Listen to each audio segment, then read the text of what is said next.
great musicians, they take that mentality of being detail oriented and creative and wanting to help others and solving problems, and they take that and put that into another side hobby. Will has a couple of side hobbies, and so I think it'd be really fun for you to just kind of tell us a little bit of what they are and how you got into it. Let's see. So the one that sort of fits the most that it's exactly the same part of my brain that I use for composing music is woodworking. Where I started just making stuff out of wood for, no reason, probably 10 years ago.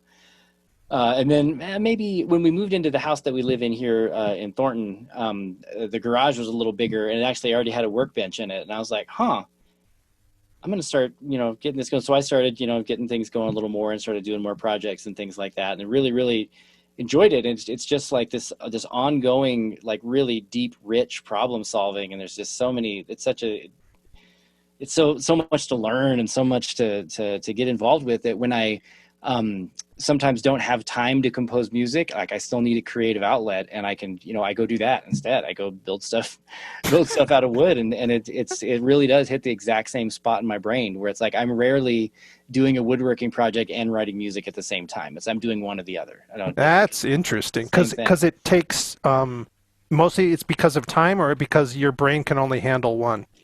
Well, partially it's time, just because I am a dad and I do have a job teaching at CSU, so my time is limited in that way. But it really is like both of those. When I do them, it's very consuming, and I think I kind of only think about that while I'm doing it, and I can, in the times where, like during the day when I'm working heavily on a chart, or if I'm working on something out there, when I stop doing it, I have a really hard time getting my brain to stop doing it, because it just completely takes over. So yeah, it's like while I'm doing one project, I'm super focused on that project, and until it's done, I can't do the next thing. And since those things are the same part of my brain, there's only, if I'm doing woodworking, I can't write music, can't do woodworking. I love that, and I'm a big believer in it, and getting even more so that single tasking is the answer. Gabe made a few points about that in a video we didn't show either, but he was saying how practicing, is a great distraction. You're worried about the world, focus on something, being productive that you can share and help people with, and certainly making music, making art, and then making products is. And you're saying you make a lot of stuff for your daughter and for your wife. Yeah, I make stuff that we need around the house. I'm Yes. never making something just for whatever. It's like, oh, you need this, oh, you need that. Like I just finished like a potting bench for April, like basically a workbench for gardening, where you there's a thing for storage and this over here and a nice flat work surface. There's a place where when you're putting the dirt in, it goes down through this grate into a thing that collects it. It's like all the specific stuff for a potting bench. But I made that for her, and I'm building a new a closet reading nook for Annika right now. I have to have so much time to do these things. We're kind of jumping all into it. I built a new like bed frame for our master bedroom. I built a new bed frame for our guest bedroom. I built a new headboard for one of them, where it's just like all this stuff that I'm like, oh yeah, I need to do that. I'm about to build a set of cubbies for all my saxophones. That's going to go right back over there in that triangle that you can see right behind me. That's very disorganized and piled with instruments. It's going to be I bought the material when I bought the stuff for Annika's closet. And yeah, it's just whatever we need. That's what I'm building. And that has so much positivity in it. The creative side, the saving money, the reusing waste. Which my wife, and that's very important to her. It's really, when I do that, I'm trying to impress my girlfriend. So, and it works. It totally and works. It's working. No, I believe it too. But she definitely is the inspiration for all that. Well, then you're with the right person. That's cool. Yeah. I mean, I love that mentality. So let's try to promote that. Point that I think is worth mentioning here is that you've said it now numerous times, the same creative brain, and it sounds like you're getting a lot of the same satisfaction by doing music and woodworking. So it's not about the actual end product, it's about this fuel of this big trait, right? Which is this creative thing, and can you solve this problem? Right.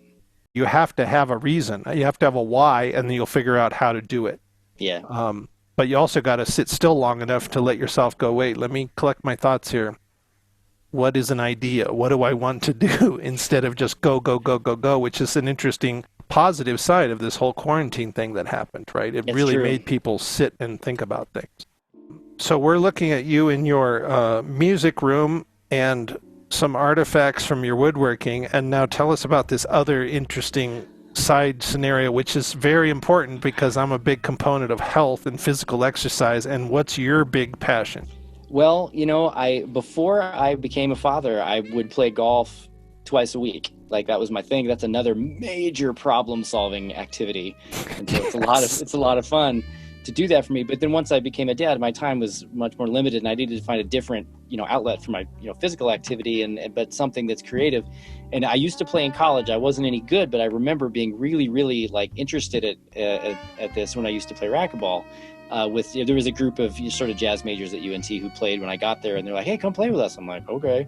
So I played, and I remember at one point I said to somebody, like, "This is really a creative opportunity. Like, this is like a thing. You got to think your way through this, and you got to, really come up with something and assess the situation really quickly, make a decision, and then try to, I remember being really stimulated.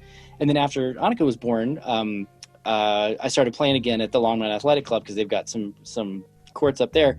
And then because I couldn't play golf anymore and because I need an outlet for these things, I started getting really serious about playing racquetball, and I started basically studying and learning how people play and watching professionals and, more just looking for online analysis because it's impossible to find a racquetball coach, and I sort of learned how to play, and then I started playing tournaments and doing the thing, and I've been getting better and better and better and better and better, which is good because it's, that's what I'm working on and doing. But now it's I usually before the pandemic I was playing 2 or 3 times a week. I was usually playing 1 tournament per month. I built a not a trophy case, but a metal hanging thing that goes on our wall upstairs for me and April to collect our racquetball medals, which is now pretty full. April plays too, and we play as a doubles team, and we've won a whole bunch of tournaments together. And that's great. Yeah, it's a lot of fun, and it's a sport that it's stimulating. I mean, it's very physically demanding. It's you end up burning, I think, over 1,000 calories an hour playing that sport, and so you are working while you're playing, but then it's just your brain is just going the whole time. It's just constantly. It's just problem solving at the speed of light. It's just like improvising. It's just like playing music. You're just faced with this rapid fire set of information that you have to sort out, make a decision, solve a problem, and then the next one comes right after that, and the next one comes right after that, and the next one comes, so it fits well and does the thing. So my girlfriend and I, Julie, she's been playing, we've been doing pickleball. Pickleball people, don't get me started. And then we just played tennis yesterday. Cool. And it's been hard to find these courts. Sometimes we've had to try 5 different places because they're taken. So it's kind of neat that people are going, oh, wait, I need something to do. And you can't go to a restaurant, at least you couldn't a couple of weeks ago. Right. And you can't go to movies or whatever. So maybe we'll go outside and get some exercise and play a game, which is very cool, Well, pickleball is a fun sport. I'm just joking. As racquetball people get older, they start playing pickleball. And pickleball is not just for old people, but I am older. You're not that old. But it's we start losing players, and it's rec centers start putting their attention on pickleball, and they forget about racquetball and all this. So there's this weird tension between racquetball players and pickleball players. However, I like that game. It's very fun. You definitely get your heart rate going more than walking down the road. You know? Yeah. And my heel hurts every morning now, so I know I'm doing something right. That's funny.